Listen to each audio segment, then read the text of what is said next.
that's a lot. I understand. That's like, I don't know how you guys do it with all of the different opinions coming at you about everything. And that's already overwhelming enough, let alone for it to be about your relationship. Yeah. I think it's hard. When MTV and Boone and Murray started talking about a wedding and started bringing us in and like really pitching, there were talks of like building a show around that. There were talks about building a show surrounding like 3 or 4 weddings that were, coming up and that have had happen. Zach and Jenna tied the knot recently. They're having a baby. So there was a lot. So when that was happening, when they're coming to you about this wedding stuff, are you panicking a little bit inside, or are you thinking, oh, this is great? Like, did you know at that moment? In that moment, we were really on like cloud 9. Yeah. So pre-COVID, pre-lockdown, we were really looking forward to, like, we were having fun planning the future. It's always like really fun to like daydream and like, you guys were connected on a lot of stuff, not just that show, but you guys had a lot of career stuff. A lot. Music. We were branding stuff. We were working on fitness stuff together, like putting out. And that's a lot of pressure, dude. To be like, we had contracts with like other companies that like we had all these obligations, and I'll tell you this: we actually separated like 2 months before the statement. Yeah, and we just, because of business and because there was a lot like we. So couldn't. Now that you are past it, like, do you guys have an agreement of like not talking about it? Do you feel like you want to talk about it on your terms? Do you feel like you don't want to talk about it? This is I'm so glad you asked this, Danny.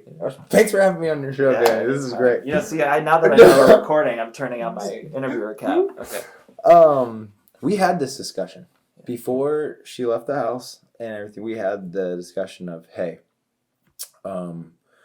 let's agree we're not going to do interviews about this. We're not going to do anything. We're going to make a statement when we're good and ready, and because we do owe that to the fans, and then that's it. Her words, verbatim, we're going to show the world how to break up maturely. I said, fuck yeah, babe. Right?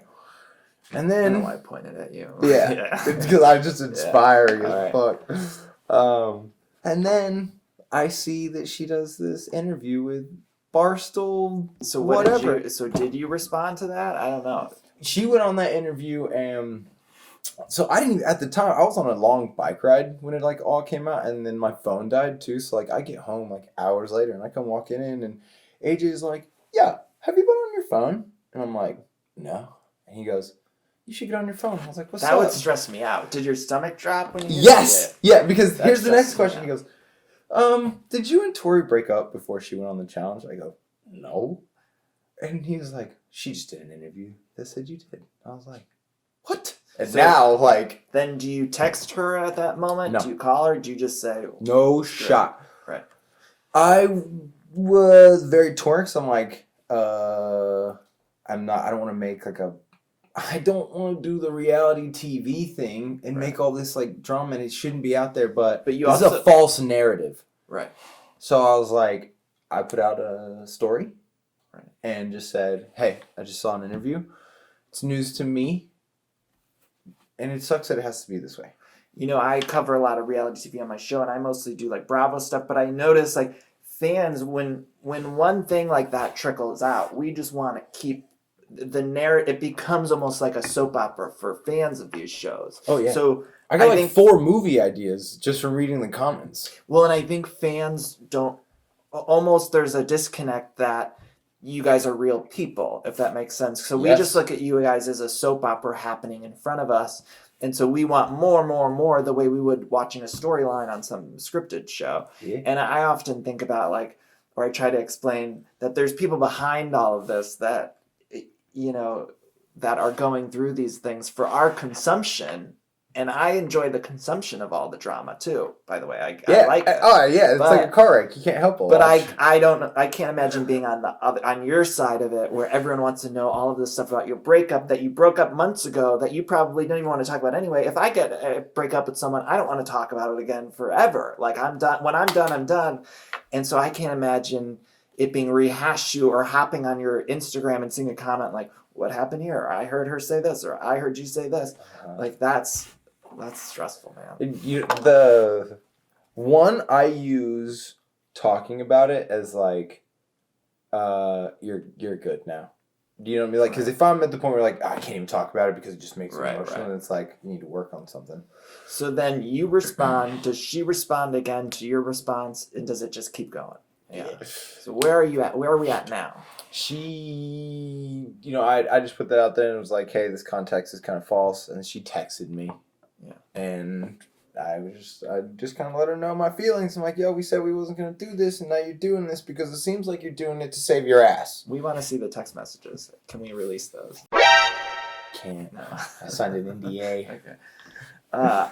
It's fascinating to me. It's fascinating. And do you think that you guys could ever get to a place where you're on a challenge together, you're on a show together, you're in a room together with cameras? Does that make sense? Yeah. Oh, it totally makes sense. So we've had phone calls and stuff since, and there was a mug incident actually. Mug incident. What do you mean? Yeah. So I posted this picture, and I had a coffee mug in the picture, and then she commented on the picture and was like, "That's my mug." I was like, so that's domestic fighting, right? Yeah. And I go, no. When you moved out, you took everything you wanted, and everything that got left was mine. Right. So anyway, I get Tori's but she did perspective, it in the comments. But also I get it because I love a coffee mug, and so if I have a favorite mug, I have this big ass mug that I got years ago. It's like you would have taken it with you when you moved out, wouldn't you? That would have been the first thing I grabbed. But also, if I accidentally for some reason left it, I would have to get it back. I mean, like I would be livid if my ex. So would you comment that publicly, or would you immediately text and be like, "Take my fucking mug off your page, put it in wrapping, and send it to me"? Depends on how messy I want it to be. Okay, so how messy is a public comment? Like, what would be like messy. a one it's to messy, but Chris it's fun. Brown? It's fun messy though. I think that's fun messy. I thought it was hilarious messy because I ended up 10-8 in that round, and I was like, I win this. Like, you can't say anything because you're on national television flirting with another guy. Right. So I gotta know about the MTV of it all. So when MTV sees you guys in the comments kind of going back and forth, they must be salivating, thinking we need to get both of these two on the show. Yeah, I got a call like 10 minutes later. So and you're not going back. You're not sure. I'm not going back with Tori. Right. And it's not because like I have a personal vendetta against them. It's just that I know how television works. You can't control the narrative, and not that they would, and not that I can't control it, because like you can't control life, but it's that they can do and will. Right. They could present it in a light that's neither in favor of you or Tori. They could just totally. And that is my biggest thing. It's not that I want to win this. I was so hurt by the way the Tori and I thing all broke apart because, number one thing, it cheapened all of it. For me, I was going to marry this woman for the rest of my fucking life. Like, we're having very, very deep conversations about children. We were, to circle all the way back to the MTV talks about the wedding and stuff, all we could think about was, we're going to get paid on this so we can buy a house. Right. That was the next And by the way, I knew you guys outside of the show stuff, and you were always way more than what people would see on television, and it was a very real love. So much, that you guys were wrapped up in each other's lives, more than maybe people understand. Like, incredibly. Like, we were best friends. And that is what hurt. I hate to say it the most. I hate to say that phrase. But you just did. Wait, what song is that? Rascal Flatts. So close, Rascal Flatts. But because like this is my best friend, I trusted her, and now you guys loved each other. But maybe it's not even one person's fault or the other. It's a mix of all of this coming together in front of cameras and in the public and stuff like that. It definitely is that. So are you dating now? Who are you dating now? Yeah. Are you dating anyone that people would know? Yes, but not our demographic. Okay. Oh, so it's like a really old lady. Yeah. No, wouldn't that be your demographic? Yeah, that would be my demographic. Like, if I could find me a 46-year-old. I love an older lady. I do. I mean, you got me cool. What's the oldest you've ever dated? Houses. Dated or I have when I was in college, in high school and college, like I definitely did not date younger. I always dated tried to date seniors, or when I was in college, I started this friends with benefits relationship with a manager of mine at this clothing store that I worked at. And was it a clothing chain store? Yeah. What was that? I don't think I can say. I worked at an H&M, I'll say that. I could say. So I worked at a Okay. But not that this one happened. Okay. Yeah, right. at the it's hearsay. But so what's the oldest you've slept with? Give me an age range.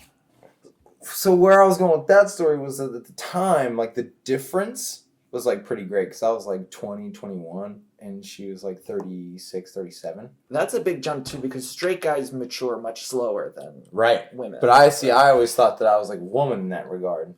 Because the thing that you have to know about me, Danny, is I was a woman in my past life. You're an old soul too. Exactly. I'm an old woman soul. Right. And this was told to me by my spiritual mother, Jean Vaziri. Jean is. Did you sleep with Jean? No. Okay. She's my spiritual mother. You know, I met Jean when I I was so lucky to be introduced to her with 6 months moving out here, and she does tea readings and everything, and she's just this amazing woman. And she told me, she's you were a woman in your past life, and I was I feel that. I can feel, because I'm very comfortable with just everything. I like taking care of people, helping people, and she was she was I could see that. She's maybe you were the leader of a village, or the mother of the village, or something like that. She's I need to meet this spiritual advisor. I want to know about me. Wait, so this manager you mentioned was 10 or 15-ish years older than you?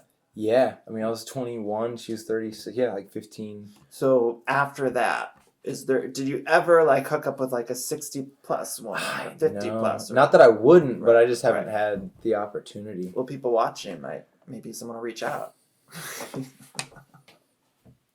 I'm always fascinated by that. I love mature women, because I'm about to get a lesson here. Right, you learn more. Oh yeah. Yeah. They have way more control. They're way more secure. Was Tori younger than you? Yeah.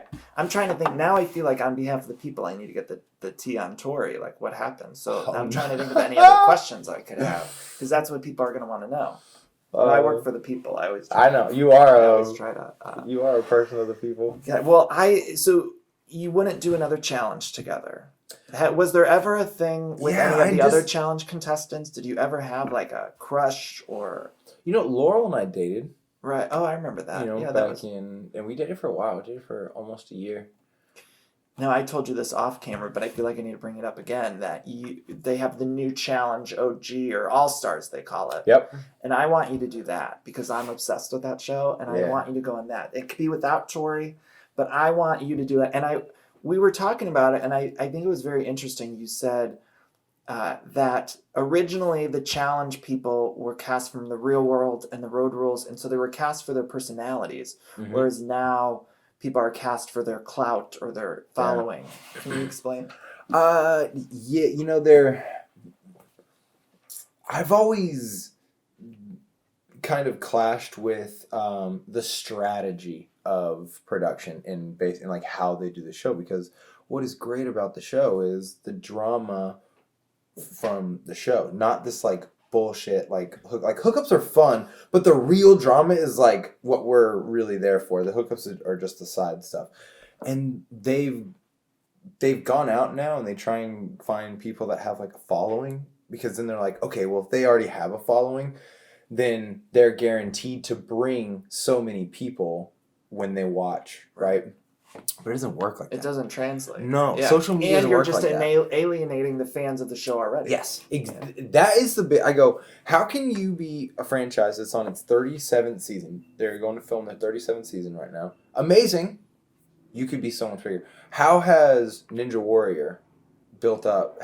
Why? Because we love competition. We love sport. Mm-hmm. The sport dominates television everywhere. When it's on, like, that's what people watch. But what set aside the challenge was the personality. Right. So now it's like it would be like watching a football game and getting 50% of the sideline talk. Like, so now half the game is all that shit too. They're in the huddle saying, "Yo, fuck you, block," or whatever they're saying. Now we are doing that now, and because we live together, it's now do the dishes, or like you're a slob, or someone chasing at Jemmy with ketchup. That's one of the most memorable moments. It's not so much but also, wait, I just lost my train of thought. clout. No, I'm watching the All-Star version with the older contestants, and it's so good, it's so nostalgic, but TJ is hosting it, and I am looking at it through this lens of like production behind the scenes. I'm reading into everything that's happening on screen, and I swear I feel like TJ's having so much more fun with these cast members. It's like he came alive in a way that I haven't seen, and I love TJ. He's amazing. But he came alive. He's hosting that, and he seems giddy, and he's laughing so much, and he has a good rapport with the other contestants. Whereas on the newer seasons of the regular version, I feel like he just is like, he's doing his job, and he does it great. He don't know them though. It's not the same. Like on the regular seasons of the challenge, he knows. You literally see, because I was one of the, like, when you first come on the show, you want TJ's respect. So I was one of these, and I'd be like, "What's up, TJ?" And then he'd just be like, "What's up?" CT and Bananas, they're talking about, "Remember when this happened 4 years ago? Remember when this happened 10 years ago?" And I'm like, I want that. Yeah. But I've built that. Right. These guys, none of these new cats have any of that. Yeah, and they have shitty storylines anyway. He knows those storylines. Like, production keeps him up to date with, like, like this happened, this happened, this happened. Like, as far as in the house. So he knows when people are like shitty people. Yeah. And these older, the vets and stuff, that are on All Stars, he has like fond memories. He's with having them. the best time, Jordan. So now you're seeing him lighthearted. Yeah, he's funny. He makes jokes. He's giggling like a schoolgirl on the new one. Hilarious. People say something, he's laughing so hard. And again, I had told you this, but like no one's making better TV than Beth, Trishelle, Mark, Cyrus. Like, these are people who know how to make good TV. Now, I also want to mention that Paramount Plus is doing this like reboot of the Real World seasons. Have you heard? I saw it because of you. Yeah, so they did the original season, and it's rumored that they have other ones in production. Like, there's a couple others that I've heard it through the grapevine. As far as I still keep in contact a lot with MTV and Boone and Murray. They call for the channel. They call for All Stars. And you turned down All Stars. Yeah. Well, I've kind of got an issue with it being called All Stars. Right. It shouldn't have been called All Stars. I agree. No, I mean, I totally get it. This all came from, and hey, kudos to Mark Long for, really putting a push on to get this done. But it started as OGs. Right. Which stands for old guys. And that's not marketable. Right.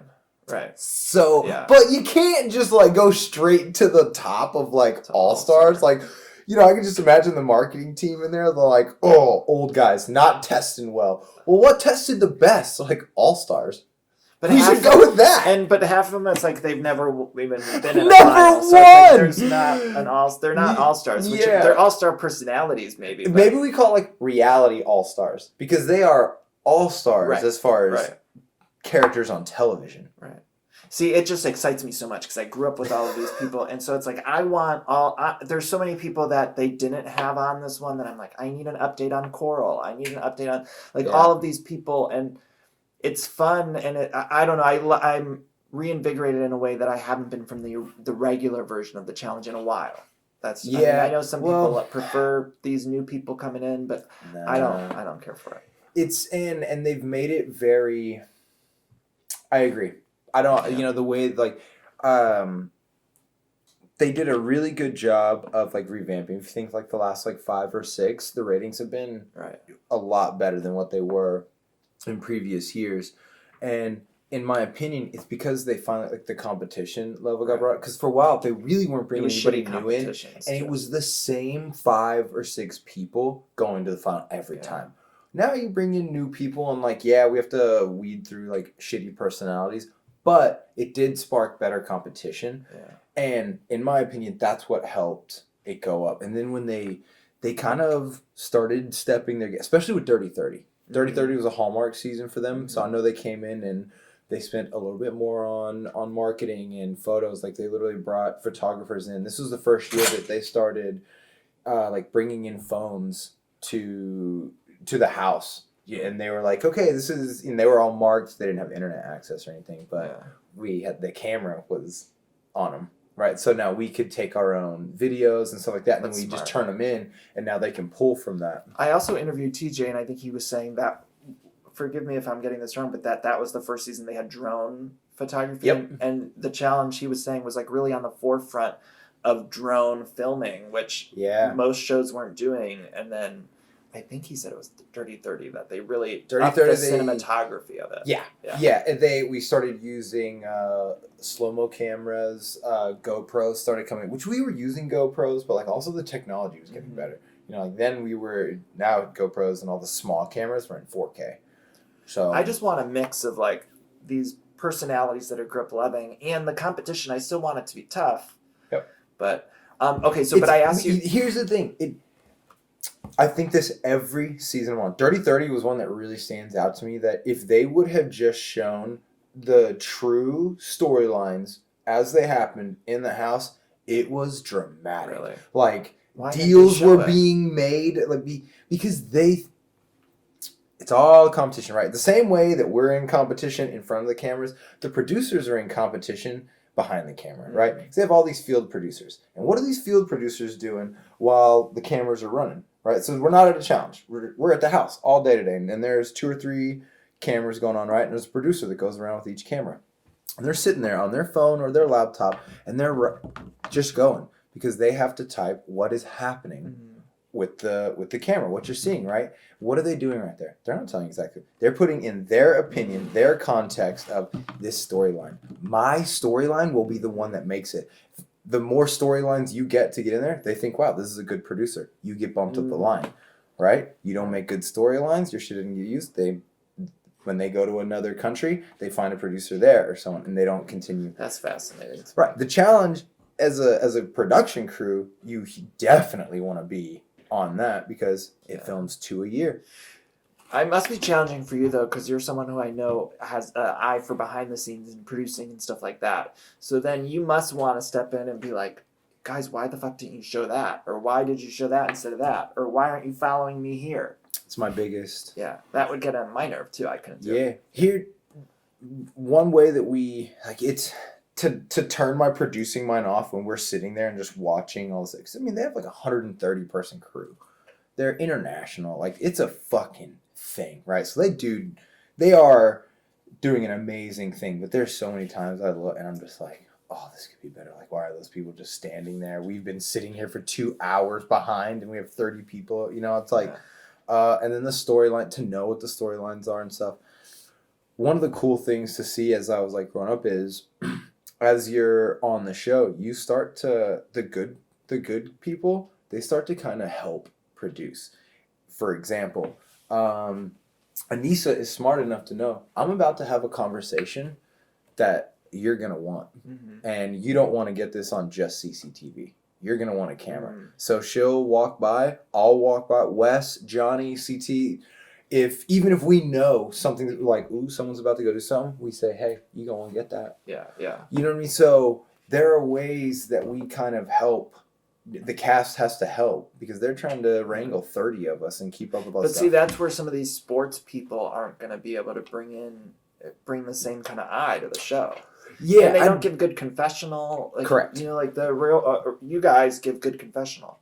But wait, I was asking you, I just want to follow up. So the Real World reboot, they did this original season where the first season of the Real World, they put back in that loft for a week.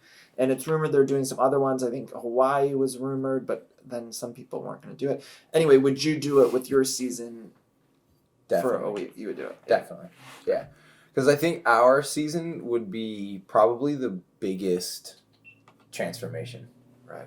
I mean, from Johnny and Avery, Bert, Jessica, now, like, to see the woman that, like, Jessica's turned into, myself and Naya, like, the the whole flip that Nye and I have both had. I saw you guys had a conversation. I don't know, it was on Instagram or something. It was Yeah, a great chat, but it was nice to see you guys come together and yeah. We just felt that it was right time. It was obviously that stuff was being brought up and everything. So we were like, yo, we should just get on there and just show people like you can learn. Like everyone can bounce back. Everyone can learn. Everyone can grow from things. So. Right. And the point is for all of us to grow and learn and change throughout it's not life. total damnation. Idea, right? Like that is the idea. Is and I if think that's the case, difference. then we are about to be very divided. There has to be change. And I think this is obviously a deeper conversation that we don't have to get into, but that's what we should all be rooting for. And I think there's a difference between if you can see that someone hasn't changed and grow, that's a different thing. Or is unwilling. Or is unwilling, that's a different thing than someone who wants to change and grow. But that's a deeper conversation. But I would love to see all you guys just to catch up. That's what I like the most of these reboots or whatever we're doing now, is the nostalgia aspect is fun. I want to see what you guys are up to, because the Real World, for me growing up, the Real World was a show that I looked at and got to see different kinds of people, because I was from Ohio. We didn't have, it was a small town in Ohio. And so it's like I had to turn on the Real World to see people who were different than me, or to see gay people on TV. That was a big deal. That was that's the only place you could get it. I couldn't see a gay person otherwise, So I like catching up, because the Real World people were such a big part of my own growing up that it's like, I want to know what are they up to now. Yeah, so I like that they're doing them. I really, really liked the principle of the Real World, like those first 10, 15 seasons, And then when I got casted for 28, in my mind, I was thinking, I'd never really watched the Real World, but from then, once I found out that I was going to be on, I went back and started kind of watching and seeing, what's the vibe? What is the show? Do people watch the show anymore? All that kind of stuff. And I was really hoping that they were going to make a push back towards, 7 strangers who are trying to make it. It used to be, let's watch this musician try and get gigs. Let's watch this model try and get signed. It used to be watch these people. And now, well, you have to work these 3 jobs. You have to go out on these nights. This is where you're going. And it's just it's very. They figured out what worked. Right. Sex, drugs, and rock and roll.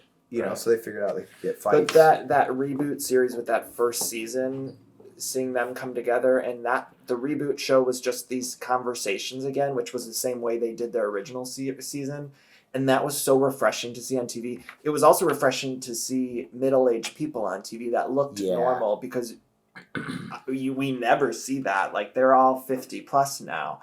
And it was like, holy shit, we're seeing a group of 50 plus people who look normal. Not to say that there's anything wrong with people having work done or facelifts or stuff like that, but their voices on now and still having conversations that are important about everything going on in the world. No, it was fantastic. And I hope that MTV realizes that there's place for both. So we do want messy drama and stuff like that, and maybe it's with this Paramount Plus. That's where they're putting all these shows. I feel like I'm doing an ad for fucking Paramount Plus. I know they're gonna get bought the rights to everything. Their service always crashes for me too, though. Well, that's a tale for another time. But I hope that they give us some of that reality that's real stuff. Because, I come from the Bravo universe that I watch a lot of, and it's that's a lot of scripted stuff. But sometimes I want them to pare it down and give me something that's just different kind of people having conversations about what's going on in the real world. Yeah. And it doesn't always have to be hosted by LeBron James. Right, I know. We can have just regular people have these conversations. Yeah. Because I love the premise of the shop that's and a whole stuff, other that's a whole other frustrating thing with this industry, as you know. It's there's all these game shows now, and back when we were 10 years ago, they would hire a host that was just a comedian or a hosty person, and now it's you have to be fucking John Cena to get a job in hosting a game show. And it's what? Yeah. And God bless John Cena, but it's I don't know that he's the best host for a program. Yeah, it's The Rock. Yeah. The Rock gets I'm sure he's the first pick of every hosting job, and then oh shucks, we didn't get him. Right. I was taking this game show around town. I was like pitching this game show that I came up with, and yeah, everyone was like, "Well, who's hosting?" And it's like, well, I remember one meeting I was in. They were like, "Do you think we could get Jennifer Garner?" And it's like, what the fuck are we getting Jennifer Garner for? Like, I love her, but like, it doesn't make sense. I love her. She's amazing, but let's let her. We've already got Capital One. Yeah, she's got Capital One, and also let her just have time to act. I don't need these people filling up game show slots. Yeah, and also this is for me. Right, like I want to host. I wrote this for me. I need to host it. Yeah. Yeah. I'm tired of giving money to all the same 10 people in Hollywood. 100 jobs. Like Ellen doesn't need another job. That was why Quibi went down so fast, because everyone was like, "Yeah, this is gonna be a new platform. Like the smaller actors are gonna have a place," and they kept giving the same. I'm like, Rosario Dawson, I love her. Yeah, but stop giving her shows. Anna Kendrick's got a show on every fucking streamer. But also, I worked on a show for Quibi that never made it to air, and it was like it was really good, and we don't know if it's gonna even go now, but it was like so exciting to me because I'm like, I'm working on this show, I'm so excited, and then half of the stuff I didn't even get paid for because it like crashed. I know. That's the world, I guess, but billions of that just shows. It's so depressing. I know. Well, Danny, thanks for coming over, man. Jordan, thank you. This was so really fun. good. It's always good to catch up with you, and we went from seeing each other 5 or 6 days a week. Isn't it weird? I know. It's like, aside from this shutdown, even before then, we used to work out together every day, and it's like now we don't get to see each other. We should brunch. I also need to work out more in general, but come on, we got the gym. I'm going to. Jordan, thank you. Brick 2.0. I know. I don't know if I can even say brick. I drive past Brick all the time. I see you. Also, where can we find you? You can find me on social media at Danny Pellegrino on Twitter and Instagram, and my podcast is called Everything Iconic with Danny Pellegrino. You've been on. I've had a lot of reality TV show people and all sorts of celebrities too. I've had people like Cameron Diaz on. You got the peeps. Andy Cohen, lots of great people. Yeah, you get the good ones. Thank you. I love your episodes and your caption game.